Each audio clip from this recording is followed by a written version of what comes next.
इस खबर के प्रायोजक हैं पुनीत हॉस्पिटल, प्रताप कटरा, चांदनी चौक, अहरौला, आजमगढ़। हमारे यहाँ सभी प्रकार के इलाज उपलब्ध हैं। सभी प्रकार के operation, delivery, pathology, medical, x ray, ICU, ECG, nebulisation, ambulance सुविधा 24 घंटे उपलब्ध है। दूरबीन विधि द्वारा सभी प्रकार के ऑपरेशन की सुविधा उपलब्ध है। आंखों के सभी प्रकार के ऑपरेशन भी सफलता पूर्वक किए जाते हैं। अधिक जानकारी के लिए अस्पताल पर संपर्क करें।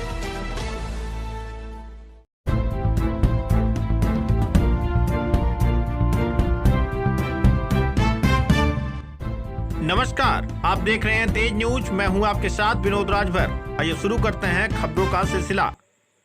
बीते कुछ दिनों में ठंड का प्रकोप बढ़ गया है, वहीं शीतलहर अब शुरू हो गई है। एक तरफ जहां सड़कों पर अंधाधुंध कोहरा नजर आ रहा है, तो वहीं दूसरी तरफ ठंड के प्रकोप से लोग सिकुड़ रहे हैं।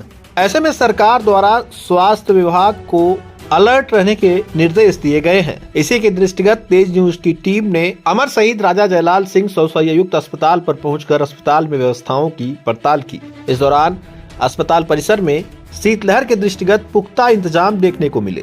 तेज न्यूज की टीम ने इस संबंध में अस्पताल के सीएमएस से खास बातचीत की है। देखिए ये खास रिपोर्ट। नमस्कार, तेज न्यूज देख रहे हैं आप। मैं हूं आपके साथ विनोद राजभर। इस वक्त हम लोग मौजूद हैं आजमगढ़ के अमर शहीद राजा जयलाल सिंह संयुक्त अस्पताल अतरौलिया में। आप देख सकते हैं हमारे साथ सीएमएस हैं अस्पताल के। अभी हमने कुछ यहाँ नीचे जो है कुछ जगह पर हम लोग गए और अस्पताल की व्यवस्थाओं के बारे में जानने का प्रयास किया।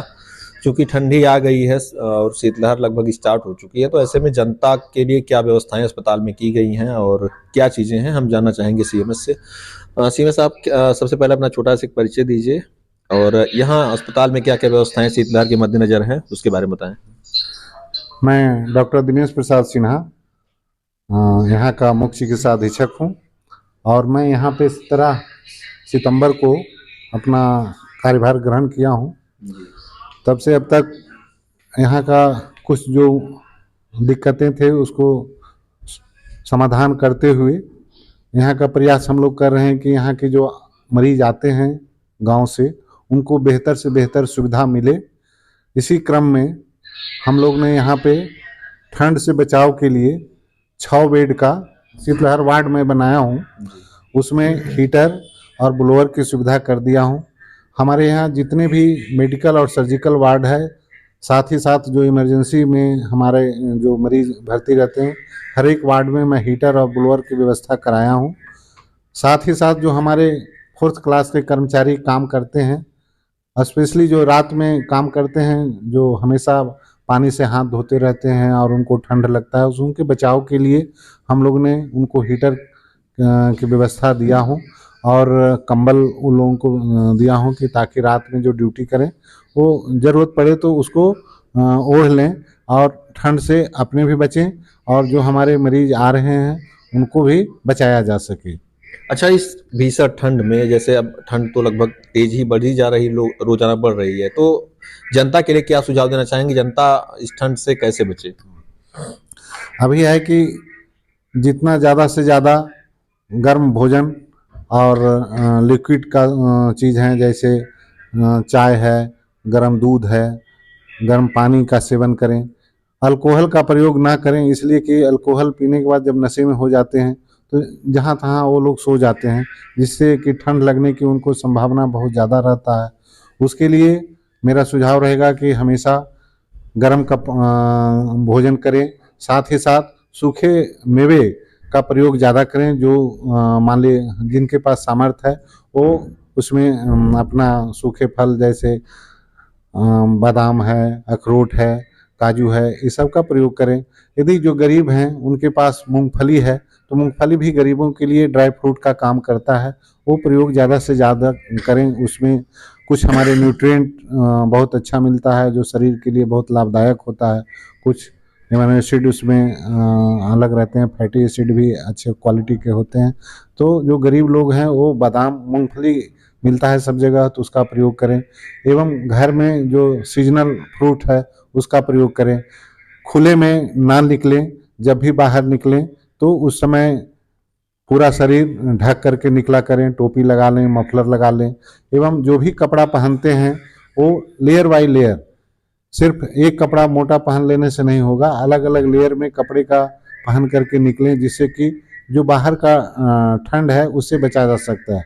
खास करके छोटे बच्चे के लिए ज़रूर सुझाव और रहेगा कि उनको खुले में निकलने ना दें, उनका उतना ज्ञान नहीं होता है, उनको संभाल के रखना होता है। तो उन लोगों को, बच्चे को पकड़ करके गर्म कपड़े में हमेशा रखें और उन लोगों को पौष्टिक भोजन कराएं। बाहर का जो खुले में या पैकेट में आजकल जो खाद्य पदार्थ मिल रहा है उसका प्रयोग ना करें। घर में जो अच्छे ढंग से बना हुआ घर का खाद्य पदार्थ है उसका प्रयोग ज़्यादा से ज़्यादा करें। अच्छा डॉक्टर साहब, मान लीजिए अब ठंड कैसे अगर लग जाती है, सबसे पहले तो कैसे लगती है, अगर लग जाती है किसी को तो कैसे पता चलेगा कि उसे ठंड ही लगी है और डॉक्टर को दिखाना चाहिए, कब किस स्थिति में दिखाना चाहिए? जैसे देखिए, शरीर का टेम्परेचर जो 97.4 डिग्री नॉर्मल माना गया है, यदि 95 डिग्री फ़ारेनहाइट से कम शरीर का टेम्परेचर हो जाता है तो उसको हाइपोथर्मिया बोलते हैं, जिससे कि हमको बचना है और तुरंत अस्पताल आना है। उसमें कुछ लक्षण होते हैं, जैसे कि जो याददाश्त होता है वो कमज़ोर होने लगता है, बहुत ज़्यादा ठंड होता है, देखिएगा हाथ पैर कांपने लगता है, सुस्ती आ जाता है, थकान महसूस होता है, आवाज़ जो है तुतलाने लगता है। तो कोई काम करने के लिए आप निकल रहे हैं तो उसमें भूल जाते हैं। तो उससे हमको इस ढंग के यदि लक्षण होता है तो तुरंत हम अस्पताल आएँ, जहाँ पे सरकारी अस्पताल है वहाँ पे जाएँ या कहीं प्राइवेट अस्पताल है वहाँ पे जाएँ। तो मेरा सुझाव रहेगा कि निकटतम अस्पताल में जा कर के जो योग्य चिकित्सक हैं उनसे दिखाएं, उनका परामर्श लेंगे और जो कहते हैं उनका फॉलो करें कि हमको कैसे बचना है। और गांव में अलाव जलता है तो उसका अलाव का भी प्रयोग करें। और जो सांस के मरीज़ हैं उनको विशेष ध्यान देने की ज़रूरत है कि उसमें उनको ठंड में अचानक नहीं निकलना है। जो हाई ब्लड प्रेशर के मरीज़ होते हैं उनको भी सडन, जैसे रज़ाई से निकले बाहर घूमने ना चले जाएं। उससे होता है कि सडन जो शरीर का टेम्परेचर चेंज होता है उसमें ब्रेन हेमरेज होने की संभावना बढ़ जाता है, हार्ट अटैक की संभावना बढ़ जाता है। तो इसमें हमको सावधानी पूर्वक रहना है अपने दैनिक दिनचर्या को करते हुए। और जो हमारे किसान बंधु हैं उनके लिए भी रहेगा कि यदि खेत में उनको जाना ज़रूरी है पानी भरने के लिए या अन्य कार्य हेतु, तो वो वहाँ पे बगल में अलाव जला लें, जिससे कि आपका खेती का भी काम हो और अपने को भी बचाते हुए सारा कार्य करें। अच्छा, यहाँ पर मरीजों के लिए एक समस्या है छोटी सी, उसमें जो है सोनोग्राफी की व्यवस्था यहाँ पर शायद नहीं है, क्योंकि पिछले कुछ दिनों पहले हो रही थी, अब बीते कई दिनों से सोनोग्राफी नहीं हो रही है। इसको लेकर के क्या आपने किया है और आगे इस पर क्या कहेंगे? हमारे यहाँ अल्ट्रासोनोग्राफी का 3 मशीन है, परंतु हमारे यहाँ एक रेडियोलॉजिस्ट का पोस्टिंग हुआ था बीड के द्वारा, परंतु हमारे अपर निदेशक महोदय के द्वारा उनको जिला चिकित्सालय मऊ में अटैच किया गया है। जो प्रधानमंत्री वंदना योजना के तहत जो गर्भवती माताएं के एएनसी होती है उसके लिए 1 तारीख, 9 तारीख, 16 तारीख और 24 तारीख को यहाँ रहने के लिए अपर निदेशक महोदय के द्वारा निर्देशित किया गया है, परंतु वो चिकित्सक यहाँ पे अपनी योगदान नहीं दे रहे हैं। इसलिए हमारे जो यहाँ पे मरीज हैं उनको काम करने में उनको दिक्कत हो रही है। मैं प्रयास कर रहा हूँ कि वो हमारे यहाँ आए, मैं लगातार उनसे कांटेक्ट में हूँ, परंतु वो यहाँ अपनी योगदान नहीं दे रहे हैं, इसलिए मैं यहाँ से उनको एब्सेंट करके भेज रहा हूँ। अच्छा, यहाँ पर तो इतना बड़ा महिला विंग बना दिया गया, इतना बड़ा महिलाओं के लिए अस्पताल, डॉक्टर एक भी नहीं है महिला के, इस पर क्या कहना चाहेंगे? हमारे यहाँ डिलीवरी होता है, जो हमारे यहाँ ट्रेंड स्टाफ नर्स हैं वो लोग कराते हैं, और सिजेरियन सेक्शन भी हमारे यहाँ हो रहा है।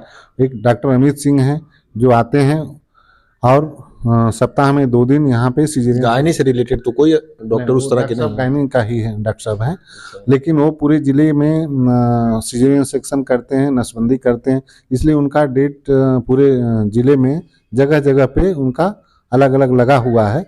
हमारे यहाँ भी 2 दिन आते हैं और 2 दिन वो जो गर्भवती महिलाएं हैं जो सिजेरियन सेक्शन लायक हैं उनके यहाँ पे ऑपरेशन करते हैं। और जो भी वैसे आवश्यकता है यहाँ अस्पताल में? यहाँ पे हमारे यहाँ आवश्यकता है, परंतु अभी तक कोई हमारे यहाँ महिला चिकित्सक का योगदान नहीं हुआ है। तो आपने इसके लिए शासन को पत्र कोई लिखा? पत्र हम दिया हूँ और उम्मीद है कि जल्द मिल जाना चाहिए। एक इंटरव्यू होने वाला है, उसमें यदि कुछ डॉक्टर सिलेक्ट होके आते हैं तो हमारे यहाँ शासन के द्वारा भेजना चाहिए। अपने अस्पताल में मैं मरीजों के लिए एवं यहाँ जो कार्य कर रहे हैं उनके लिए गर्म, ठंडा एवं नॉर्मल पानी के लिए मैं डिस्पेंसर लगवाने जा रहा हूँ, ताकि हमारे जो मरीज यहाँ पे आ रहे हैं उनको ज़्यादा से ज़्यादा सुविधा मिले और ठंड से वो बच सकें। तो देखा आपने, यहाँ पर डॉक्टर दिनेश प्रसाद सिन्हा जी से हमने बातचीत की है, जो अस्पताल के सीएमएस हैं। फिलहाल ऐसे ही तमाम खबरों के लिए आप देखते रहें तेज न्यूज़, जुड़े रहें हमारे साथ। धन्यवाद।